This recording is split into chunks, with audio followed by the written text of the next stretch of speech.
Anwyl gyfeillion.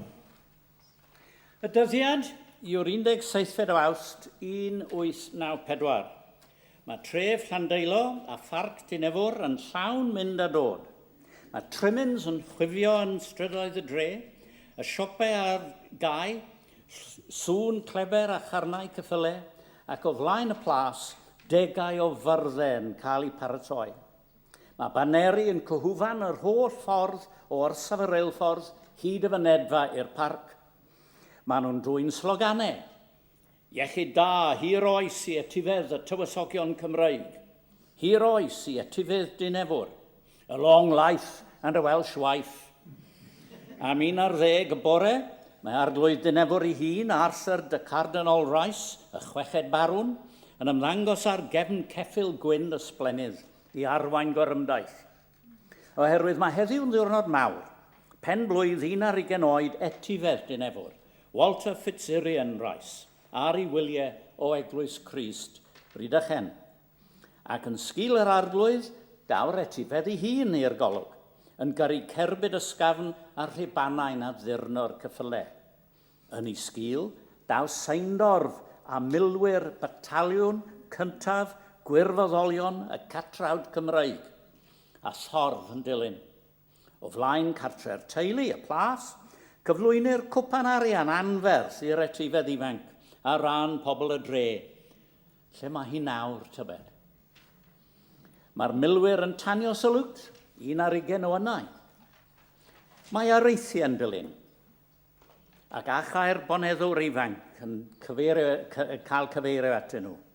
Yn ôl yr areithiau, mae'n olrhain i dras i 7 brenin coronog yn cychwyn gydag urien rheged.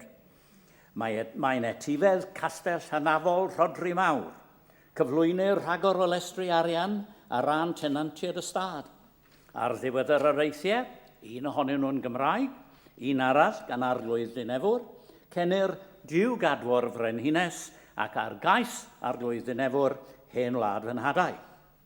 Eisteddodd cannoedd i lawr i fwyta ar drail y stad, a lluoedd yn cymryd rhan mewn campau ac yn nes ymlaen mewn dawnsio. Byddai dyn wedi tybio fod popeth yn iawn ar stad Dinefwr a chyda'r teulu, a chyda cyflwr cymdeithas yn gyffredinol. Pam lai? Mae'n wir dweud fod na gor-ddweud ar y sloganau ac ar yr areithiau. Dyw teulu Dinefwr ddim yn etifeddion y tywysogion Cymreig o ran teulu, nid Rhodri Mawr a godasau'r hen gastell. Roedd y 7 brenin coronog yn rhan o achyddiaeth ffantasiol Twm Sion Cati. Ond ta waith, mae'r teulu'n dal yn berchen 10,000 o erwe yn siroedd Cyfyrddin a Morgannwg. Mae ganddyn nhw ddegau o byllau glo a nifer o weithfeydd metel a 2 ddiwydiant yn ei hanterth. Ar y llaw arall, mae amaethyddiaeth y wlad yn profi anawsterau. Ond mae llyfrau rent y stad yn dal i edrych yn iach. Mae'n wir hefyd nad yw'r byd gwleidyddol yn gwenu ar y teulu fel gynt.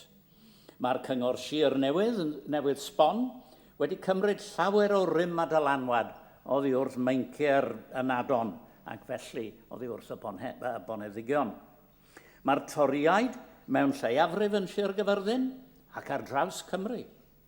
Gwaith na hyn oll, roedd rannau o stadau Dinefwr eises wedi mynd i ocsiwn. Ond ni fyddai neb oedd yn bresennol yn y gorfoleddi wedi tybio y byddai'r holl gannoedd o ffermydd a'r miloedd o erwe, y pyllau glo a gweithfeydd metel, y parc, y coedwigoedd a'r mansiwn ei hun, y gwartheg gwynion hyd yn oed, wedi ei gwerthu oll ymhen 100 mlynedd. Yn symbol o'r cyfan, collau'r teulu i sedd yn hir arglwyddi.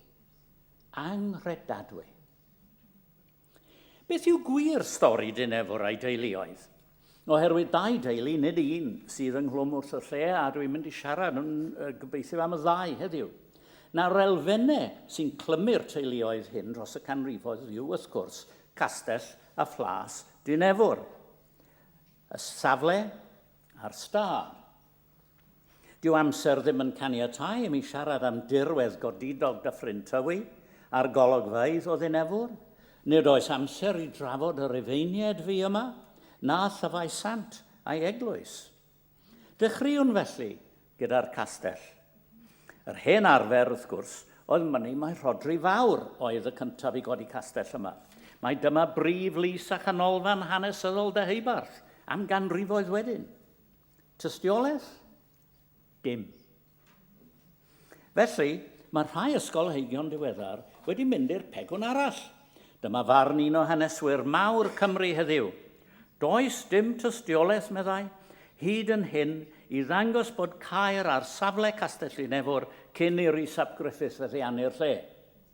Dyna'r athro Ralph Griffiths.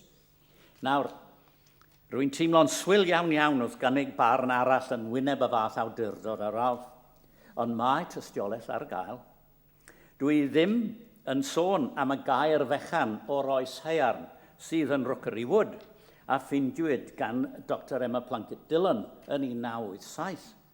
Na, yn llyfr Llandaf sy'n fwlch yr argyfwng I ysgolheigion miwn, y mae cyfeiriad pendant at waith Dinefwr.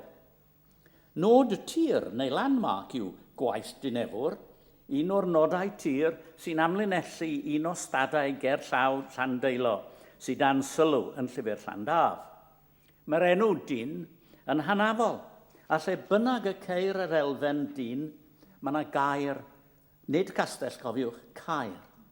Mae gwaith yn cyfateb yn union i'r gair work yn earthwork.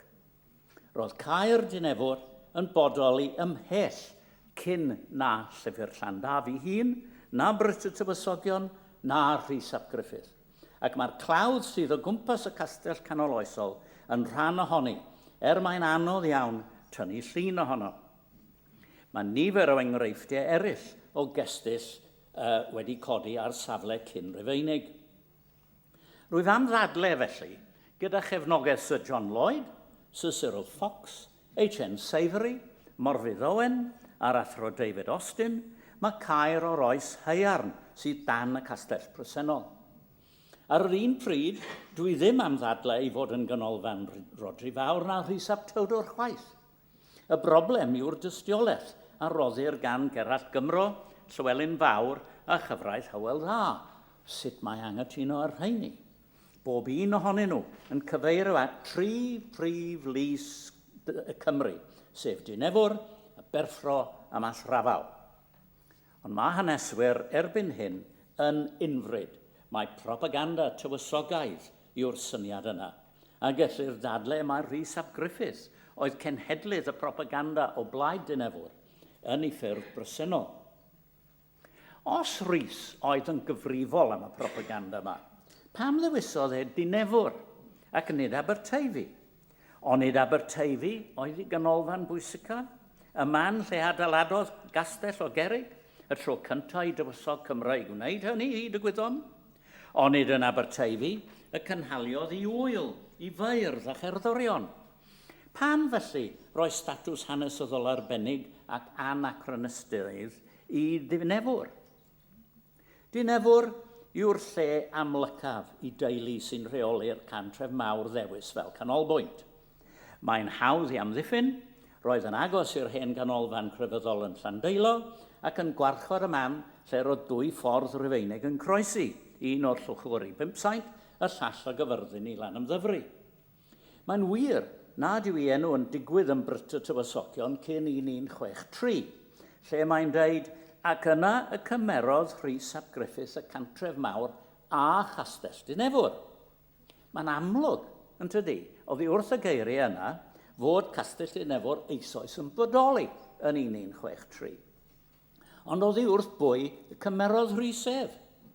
Roedd wedi bod yn achosi problemau i'r brenin Harri'r Ail, oedd wedi ceisio I gaethiwo a'i ddyrostwng cyn sylweddoli y byddai Rhys yn well cyfaill na gelyn.